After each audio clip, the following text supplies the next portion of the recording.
চাঁদাবাজদের বিপক্ষে কিছু লিখতে হলে পরিবারের কথা ভেবে নেবেন। গাজীপুরের সাহারাপাড়া এলাকায় এক ভয়াবহ চাঁদাবাজি এবং সহিংসতার ঘটনায় স্থানীয় সাংবাদিক আনোয়ার হোসেনকে নির্মমভাবে মারধর করা হয়েছে।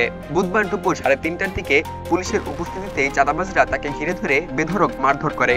এই হামলার সময় আনোয়ার হোসেন সংবাদ সংগ্রহে নিয়োজিত ছিলেন এবং স্থানীয় অপরাধ চক্রের চাঁদাবাজির তথ্য অনুসন্ধানে কাজ করছিলেন। সাংবাদিককে নির্মমভাবে প্রহার, ভিডিও ফুটেজে ভয়াবহ দৃশ্য।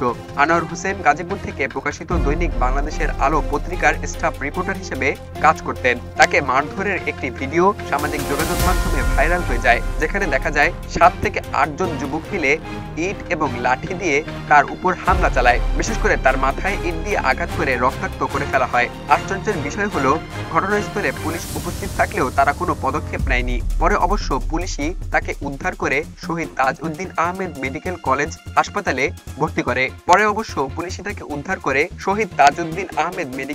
হাসপাতালে ভর্তি করে। সাংবাদিকের পরিবারের আতঙ্ক, থানায় অভিযোগ দায়ের। আনোয়ার হোসেনের মা আনোয়ারা সুলতানা এ বিষয়ে গাজীপুর সদর থানায় একটি লিখিত অভিযোগ দায়ের করেছেন। অভিযোগে উল্লেখ রয়েছে, সাহারাপাড়া এলাকায় চাঁদাবাজরা নিয়মিতভাবে প্রতিটি সিএনজি অটোরিকশা চালকের কাছ থেকে 30 থেকে 40 টাকা করে চাঁদা আদায় করে থাকে। এই চাঁদাবাজির বিষয়টি অনুসন্ধান করতে গিয়ে আনোয়ার তাদের নজরে পড়ে যান। পরে 15 থেকে 16 জনের একটি সংঘবদ্ধ দল তাকে পিছনের একটি চায়ের দোকানে গিয়ে হামলা চালায় এবং তার মোবাইল ফোন ও 26,250 টাকা ছিনিয়ে নেয়। পুলিশের অবস্থান, তদন্ত চলছে বলে দাবি। গাজীপুর সদর থানার ভারপ্রাপ্ত কর্মকর্তা ওসি মোহাম্মদ মেহেদি হাসান জানান, ভিডিও ফুটেজের ভিত্তিতে অভিযুক্তদের শনাক্ত করা হচ্ছে এবং গ্রেপ্তারের চেষ্টাও চলছে। তবে সমালোচকরা বলছেন, পুলিশের উপস্থিতিতেই এই ধরনের হামলা ঘটার পরও কোনো তাৎক্ষণিক পদক্ষেপ নেওয়া হয়নি। এই ঘটনায় সাংবাদিক সমাজে তীব্র ক্ষোভ এবং হতাশা দেখা গিয়েছে।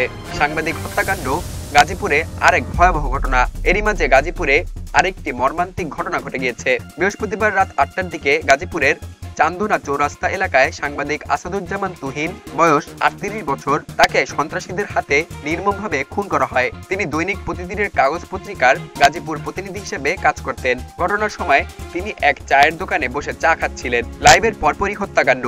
ফেসবুক পোস্টটি কি কারণ? স্থানীয় সূত্রে জানা যায়, তুহিন বিকেলে ফুটপাত এবং দোকান থেকে চাঁদাবাজির বিরুদ্ধে লাইভ প্রচার করেন এবং রাতে যেমন খুশি তেমন রাস্তা পার হওয়ার দৃশ্য শিরোনামে একটি ভিডিও ফেসবুকে আপলোড করেন। এরপর চা খাওয়ার সময় হঠাৎ কয়েকজন সন্ত্রাসী তার উপর চড়াও হয়ে ধারালো অস্ত্র দিয়ে এলোপাতাড়ি কুপিয়ে গুরুতর জখম করে। স্থানীয়দের চোখের সামনেই এই বর্বরতা ঘটে এবং ঘটনাস্থলেই তুহিনের মৃত্যু হয়। পুলিশের প্রতিক্রিয়া এবং তদন্তের অগ্রগতি। বাসন থানার ভারপ্রাপ্ত কর্মকর্তা ওসি শাহিন খান ঘটনার সত্যতা নিশ্চিত করে বলেন, এক যুবককে কুপিয়ে হত্যা করা হয়েছে।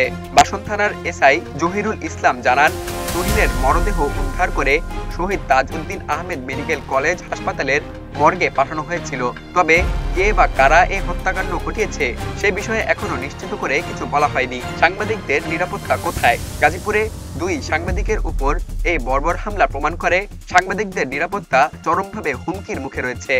গণমাধ্যম কর্মীরা যখন সত্য প্রকাশে ঝুঁকি নিচ্ছেন, তখন তারা রাষ্ট্রের সুরক্ষার যোগ্য নাগরিক হিসেবেও যেন বঞ্চিত হচ্ছেন। এই অবস্থায় সাংবাদিকদের উপর হামলাকারীদের দ্রুত গ্রেপ্তার এবং শাস্তির দাবি জানানো হচ্ছে সাংবাদিক মহল এবং সাধারণ মানুষের পক্ষ থেকে। সত্য বলার মূল্য কি প্রাণ? চাঁদাবাজদের বিরুদ্ধে কথা বলা যে কতটা ভয়ঙ্কর হয়ে উঠতে পারে তা প্রমাণ করলো গাজীপুরের এই দুটি ঘটনা। একদিকে সাংবাদিক আনোয়ার হোসেন জীবন মৃত্যুর সঙ্গে লড়ছেন, অন্যদিকে তুহিনের পরিবার শোকে স্তব্ধ।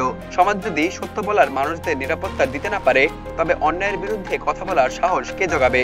সাংবাদিকদের কণ্ঠরোধের এই চেষ্টার বিরুদ্ধে এখনই রুখে দাঁড়াবার দরকার। না হলে মরের শিকার হতে পারেন আপনি অথবা আপনার পরিবার।